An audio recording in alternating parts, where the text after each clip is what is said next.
শ্রবণের সাথে প্যারালাল চার্দবল্ক ওর স্ত্রীর সাথে কথা বলছে, মৈত্রীর সাথে কথা বলছে, বৃহদারণ্যক উপনিষদ। শ্রবণের সাথে প্যারালাল হচ্ছে প্রজ্ঞাস্থিত, বুঝতে পারছো? পাণ্ডিত্য, সরি প্রজ্ঞাস্থিতটা তো আনন্দগিরির ভাষায়, মানে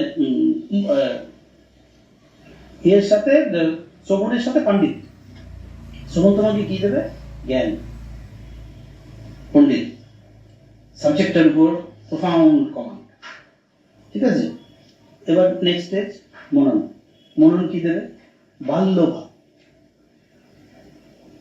সে বাচ্চার মতো হয়, শিশুর মতো হয়, ঠাকুরকে দেখলেই বোঝা। খোঁচাইতে যদি পারো বুঝবা বাচ্চারও বাচ্চা, কমপ্লিকেশনটা বুঝতে পারে না, এবং যত ঝামেলায় পড়েছে ঠাকুর সারা জীবন এই বাল্যভাবের জন্য। ওই সেটা বেশ জেনাবিসিদের কাছে বালক না বালকই রয়ে গেছে বাল্যভাব। বাল্যভাব মানে ওই purity. Purity very very important. শুদ্ধতা, বুঝতে পেরেছ? শুদ্ধতা। আর 3 নম্বর শ্রবণ, পাণ্ডিত্য, মনন, বাল্যভাব, নিধিধ্যাসন, মৌনম। এটা চার্দবল্ক স্ত্রীকে বলছে। এবার এইটাতে অ্যাকচুয়ালি মৌন বলতে কি? এবার আবারও যখন রিসার্চ, যারা ঋষিরা রিসার্চ করছে এর থেকে, এবার শ্রবণ, মনন, যশা কাব্যস্থিত, সংস্কৃত, এটা আদিবালি না, যশা, এটা উদয় উপনিষদ ভাষায় আছে, যশা কাব্যস্থিত।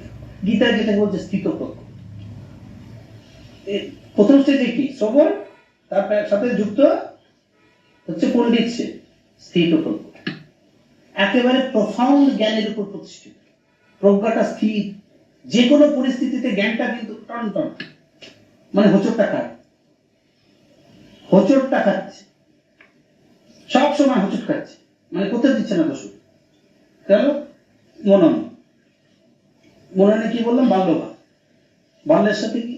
যশা আনন্দ নিরন্তর, সব সময় একটা আনন্দ থেকে। বাচ্চার আনন্দের মতো আনন্দ নেই, বাচ্চার লজেসটা সাংঘাতিক, ও কমপ্লিকেশন নেই, ওইটা দিতে থাকে। যেটা সেকেন্ড স্টেজটা বলবে, প্রতি মুহূর্তে যে সুরটা চলবে, সুর তোমাকে ভরপুর করে রেখেছে। এই ঠাকুরের যেটা অন্যভাবে যেটা ব্যাখ্যা করলাম, এর পরে হুজুরের পরে স্টেজ যেটা করলাম, প্রপঞ্চ বিস্তৃত পায়, জগতের প্রতি খুব থাকে না, মানে ওটা মৌন। অ্যাকচুয়ালি মৌন বলতে কি? জগৎ, জগতের এই ওইটাই প্রমোশন, জগতের প্রতি খুব মানে ইন্টারেস্টেড, মানে যেটা নিয়ে আমরা, যেটা নিয়ে